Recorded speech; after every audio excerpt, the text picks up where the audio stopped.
again, guys. Welcome back to our YouTube channel. So now we are focusing on checkpoint 4, right? So checkpoint 4 was more of dealing with special angles, right?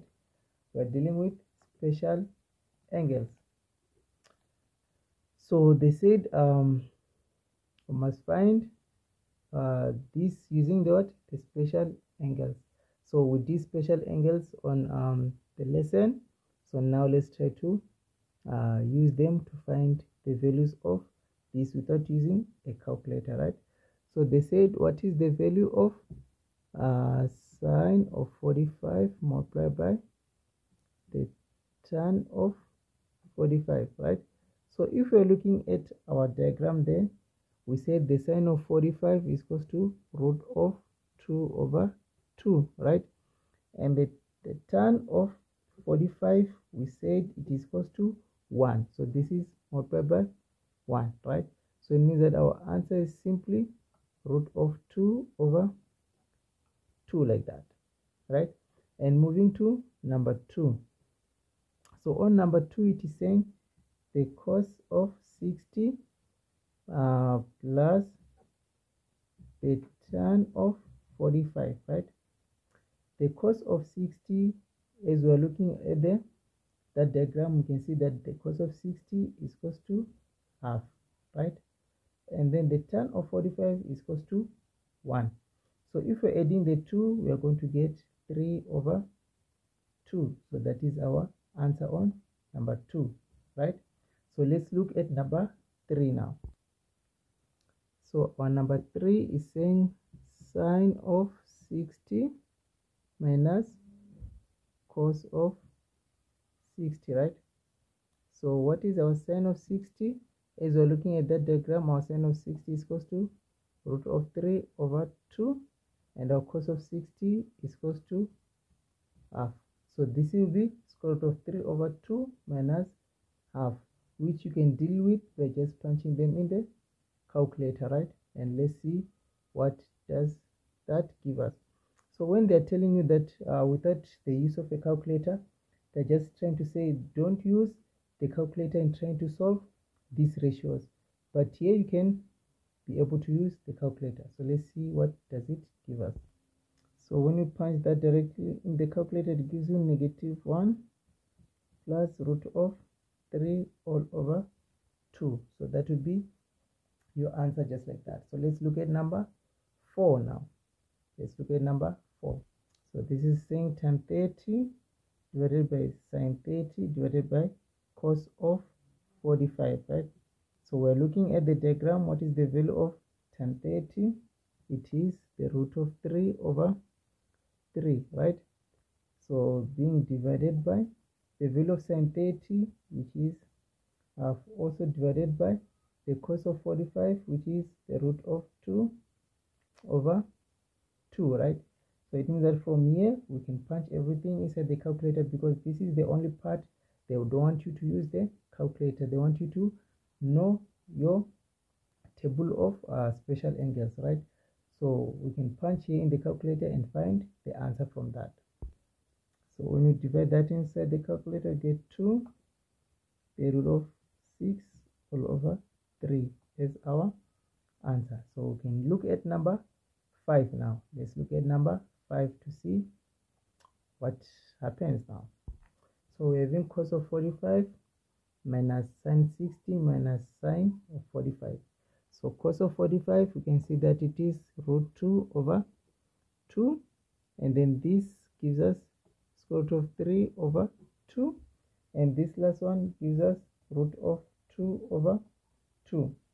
So obviously this and this will subtract each other and give us 0, this one. So we're going to be left with negative root of 3 over 2. So on number 5, this is our answer. So let's go to challenging questions then. So let's see how we can solve those challenging questions. So how can we deal with this? So dealing with this one becomes easy. So it means that we are first finding the value of these two here, this side, and we find the value of this. So it means that if this side is equal to this side, then these things are equal, right?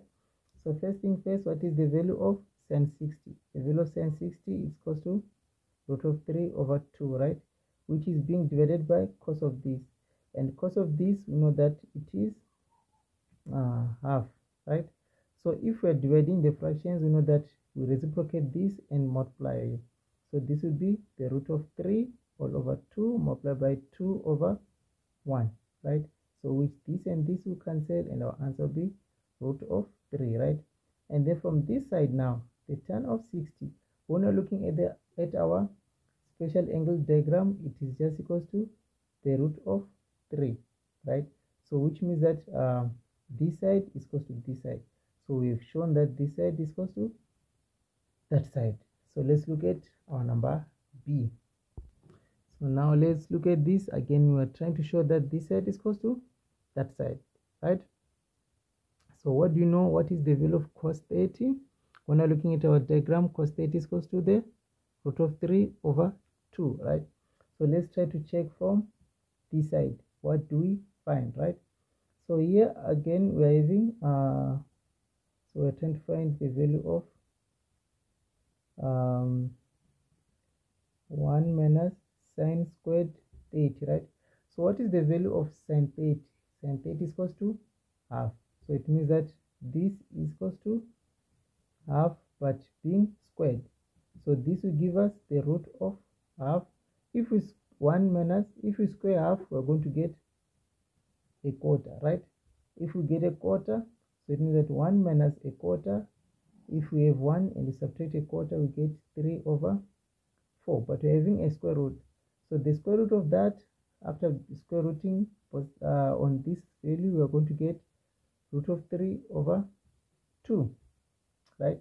So which means that this side is also equal to this side. So we've shown that these two sides, they are equal. So let's move to the last question, which is just about explaining, right? So let's see how we can deal with these questions. So now they said explain why sine theta is less than 1 for all values of theta, right? So how can we explain this? So this can be explained simply with a diagram like this, right? So if we're having a diagram like this and we're having any value of theta there, right, we know that this would be our opposite and this would be our hypotenuse and this is our adjacent, right? So they said explain why sine theta is less than 1 for all values of theta, right? So if we think about it, what is sine theta? Our sine of theta is equal to the opposite over the hypotenuse, right? And we explain that in any right angle triangle, our hypotenuse is always the longest side. So if this is way more than this, no matter what you do, if this is more than this fraction will always be less than 1.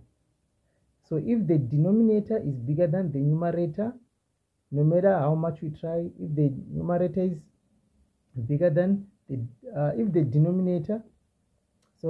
our denominator is bigger than our numerator, always we're going to have a value that is less than 1. So any value that you find will be less than 1.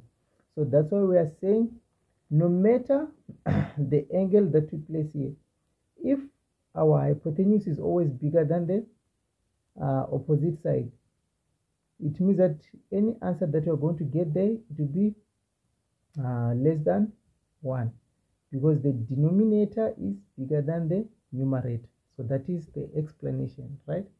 So let's look at the next one, which is also saying why is cos theta is the maximum value of 1. So it is more of the same question, right? It is more of the same question. So let's look at the value of cos theta, right? What is the value of cos theta? We know that cos theta is equal to the adjacent over the hypotenuse, right? Also in this case, the adjacent is always smaller than the hypotenuse. So this hypotenuse is always bigger than all these two sides, right? So if this side is smaller than this side, which is the bigger side, no matter any fraction that no matter any values that you are having here or the value of theta, it means that our ratio there that we're going to get will be always less than 1. So our ratio will be always less than 1 or equals to 1 if this is equals to that. So it can be this is equals to that, but it will never be this bigger than this. That will never happen. So our hypotenuse is always the bigger side, or it can be equal to one side, right? But besides that, this is the solution, right? And now they're saying, is there any maximum value of tan theta? Is there any maximum value? The answer is no. Why that? Why is the answer no? The answer is no, because if you are looking at tan theta, we know that tan theta is equal to the opposite over the adjacent, right? So these two sides are not limited. At some point, this side can be bigger than this. If this angle is too big, it means that this is bigger than this. But also at the same time, this can be bigger than this. So there's no limit for this, because we are only dealing with adjacent and opposite, which they are not restricted. They can be, the other one can be bigger than the other, and the other one can be bigger than the other. So there's no restriction in the tan of theta, right? That's why sometimes the tan of theta can get a bigger value, right? We can get bigger values, right? So having said that, guys, if you haven't subscribed, please help by subscribing, like and share, and see you on checkpoint 5 when we're doing checkpoint 5. Goodbye.